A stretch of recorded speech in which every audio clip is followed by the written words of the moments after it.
What's going on today? I want to talk about the stock market and this horrible crash that happened today. I'm going to give you 7 reasons why the stock market appears to be dying. I'm going to talk to you about what Jeremy Grantham had to say about the market and why he feels that this is the worst bubble of all time. And then at the end of the video, I'm going to talk to you about a stock that I really like and that I'm actually invested in. I doubled down on my investment right when I saw the market decline. So get comfortable, buckle up a seatbelt. We're going to get started on the Black Financial Channel right now.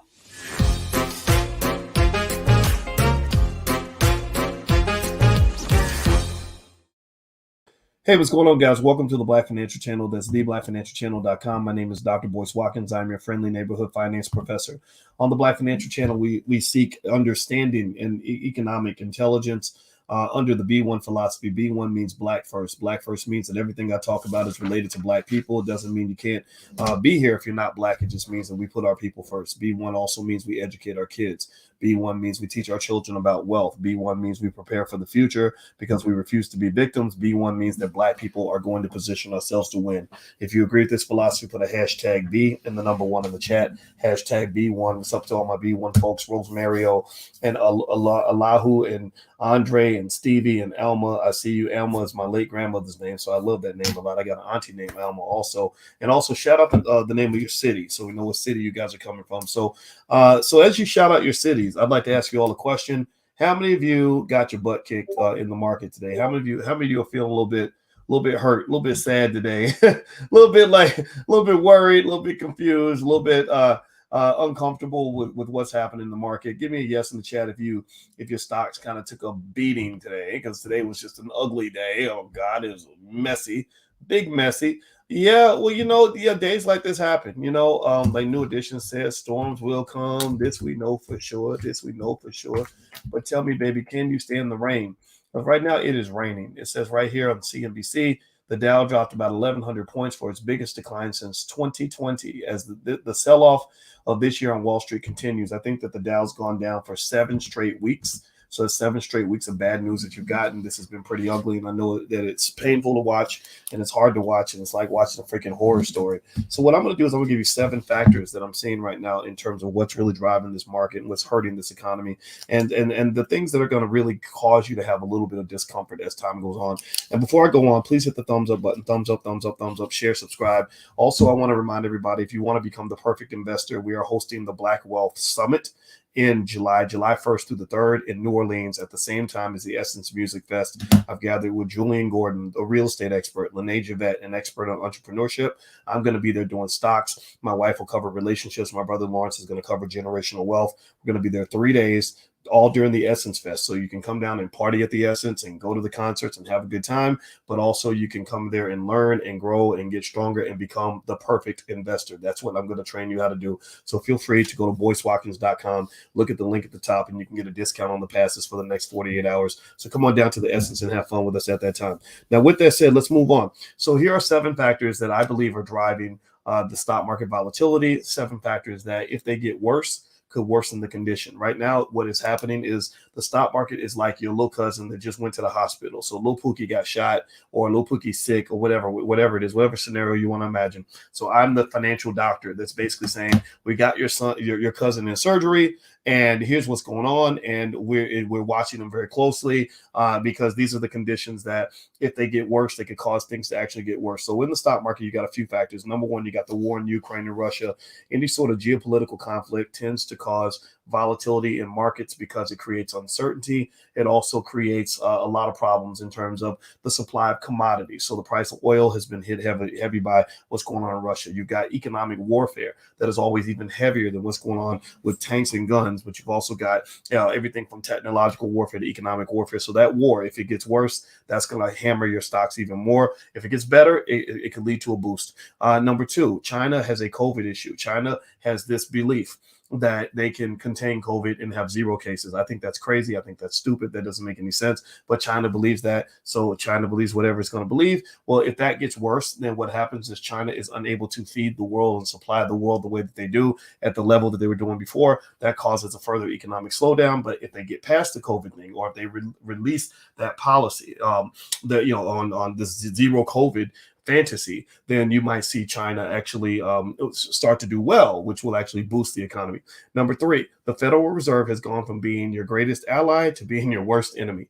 Imagine your best friend who had your back, who supported you, who would help you even pay the rent if you asked them to. And then imagine if that person suddenly became your enemy. So instead of giving you money, they're taking away money. Instead of helping you, they're hurting you. Instead of being your ally, they're stalking you to try to take you down. Well, that's kind of what the Fed is doing. The Fed created a bubble unlike anything that we've seen in at least 20 or 30 years. I mean, the Fed, in fact, this is something we've never seen throughout economic history in the United States. I'm not even going to say the last 20, 30 years because I'm actually going to compare it to the tech bubble in a minute. The tech bubble occurred around the year 2000. I'm going to talk about that in a second. But really, I don't think they've seen anything like this in a while since the Great Depression. The Fed just really went overboard in terms of pumping up the economy unnecessarily. Now you're paying a price for that. So now the Fed is not only taking away everything that they've given, they're actually taking away things that they didn't give you.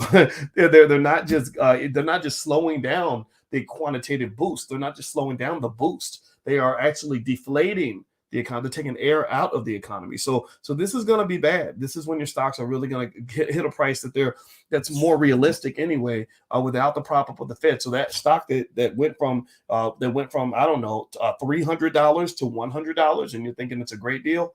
Well, that stock might drop to 50. Okay, so just be ready for that. Just be ready for the fact that it could be a pain in the butt. And when I give you the stock that I like at the end of this video, I want you to know for sure I am a long-term investor. I go Warren Buffett style. I'm looking at 5 years down the line, at least 3 years, preferably 5 to 10 years. I'm not talking about a stock that's going to do well this year. I'm talking about a stock that will do well by the year 2027. That's how you build wealth. You build wealth through long-term investing, not short-term rolling the dice. And you see what rolling the dice has done. A lot of people are going broke right now. They're getting hammered right now because they were betting on low quality assets. Those are the ones that die first. So let me keep going. Hit the thumbs up button. Thumbs up, thumbs up, thumbs up, share, subscribe. All right, number four, the number four factor is inflation. Inflation is a significant problem right now. They keep thinking they've got it under control. It's kind of the wild bull where they're trying to lasso it in. And there are some people who believe that they might actually slow down the inflation, that they're actually going to get it under control. And I've heard that analysis, but then there are some people who think it's getting worse. Target has released numbers saying inflation is getting bad.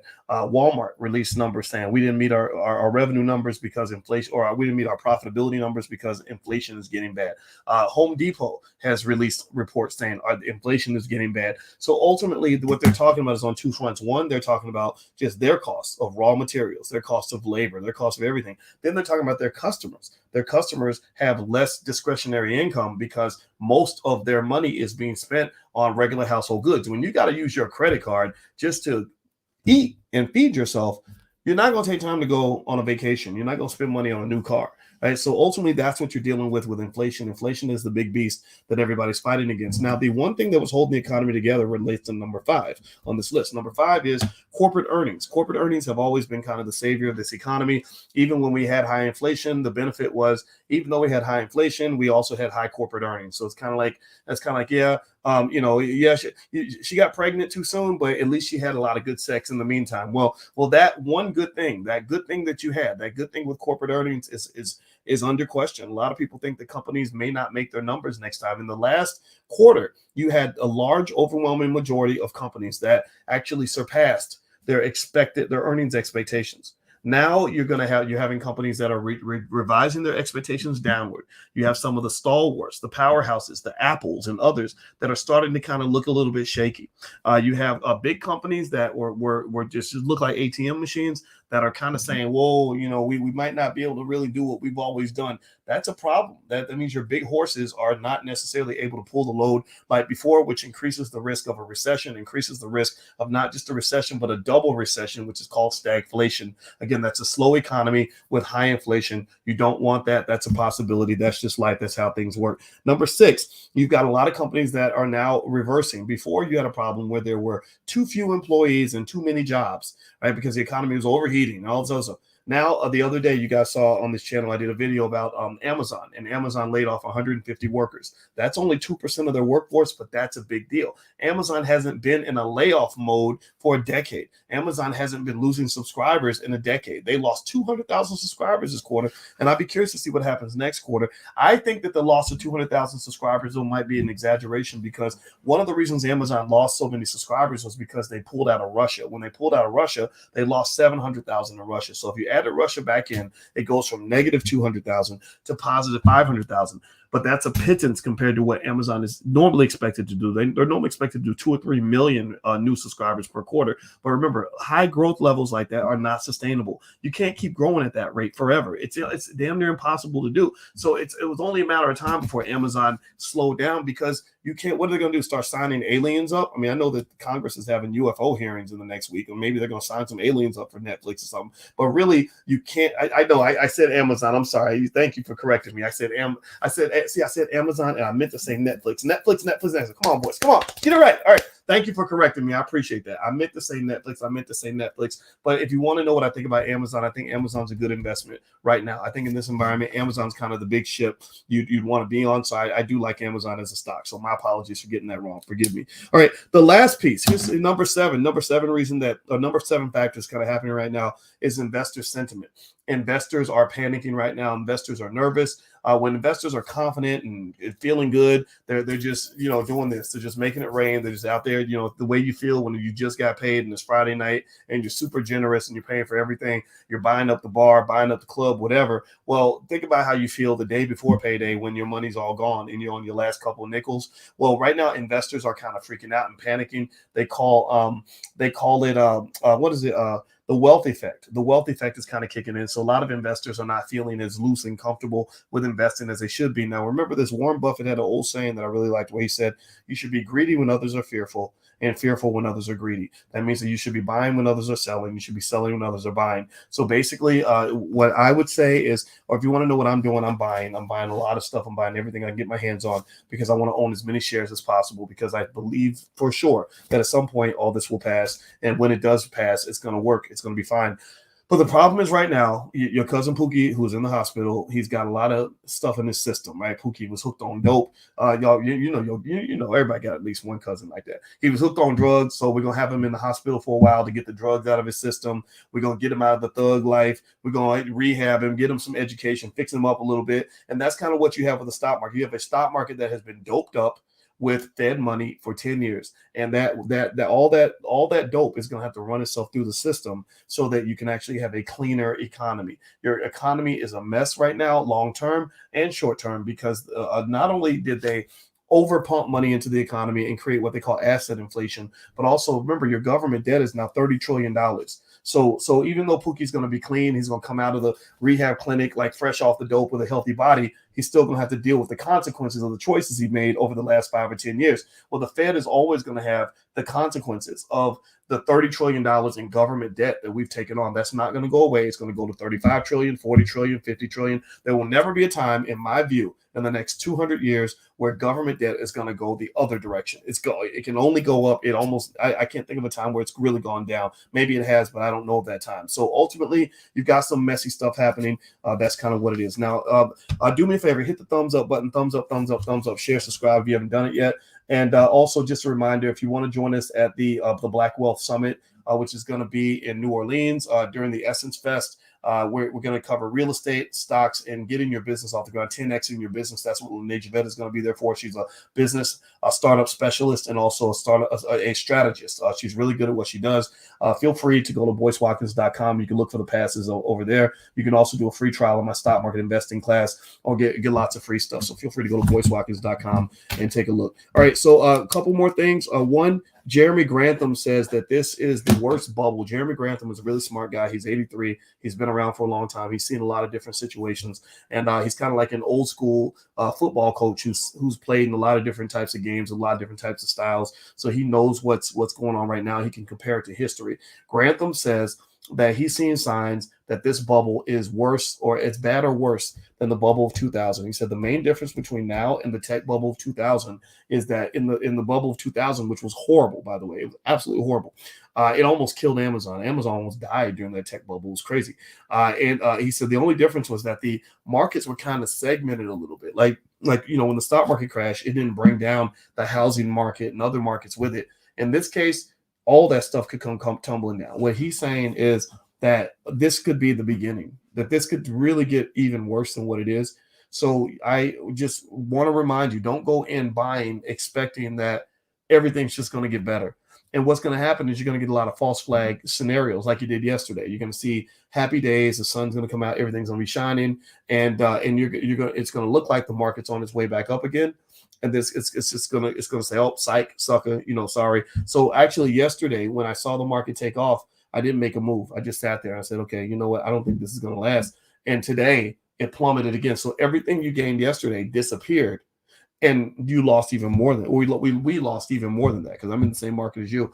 Now, one thing you may want to consider is if you're interested in moving over to safer assets, so you want to shift your money over to something else to protect it or whatever the case may be, maybe on those days or those weeks when the market does kind of show some signs of life, maybe that's a time to go ahead and sell a little bit, take a little off the top, or maybe pull some cash off and put it to the side to protect you and give yourself financial security.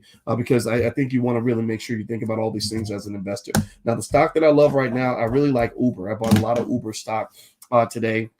I also bought a lot of NEO. I like NEO and Uber. So if you want to know a couple stocks that I like that I bought, Uber is one. I just have reason to believe based on my research that Uber is a good long-term investment. I also added some NEO in my portfolio also. So that's what I did personally. I'm not telling you what to do. This is not investing advice, but this is what I did with my money. So I hope this was helpful. I hope that you guys understand what's going on a little bit better.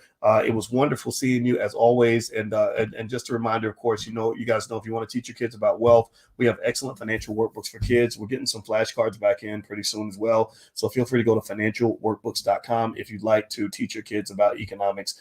It will get them ahead of the curve. I cannot overstate to you the importance of teaching your children about economics early. Do not put them on the slave path, on the corporate plantation path. Do not put them on that path. Let them get a job if they want to, but teach them how to build real wealth and how to make real money, not how to just go work for people, because that's not a good move for Black people. We have to think better. And part of being B1 means preparing for the future. So get it done, get it done, get it done. All right, guys, have a good day. God bless you. I love you. And it's wonderful talking to you. If you can hit the thumbs up button on your way out and also subscribe, I'd appreciate it. And I'll see you guys soon. Take care now. Peace.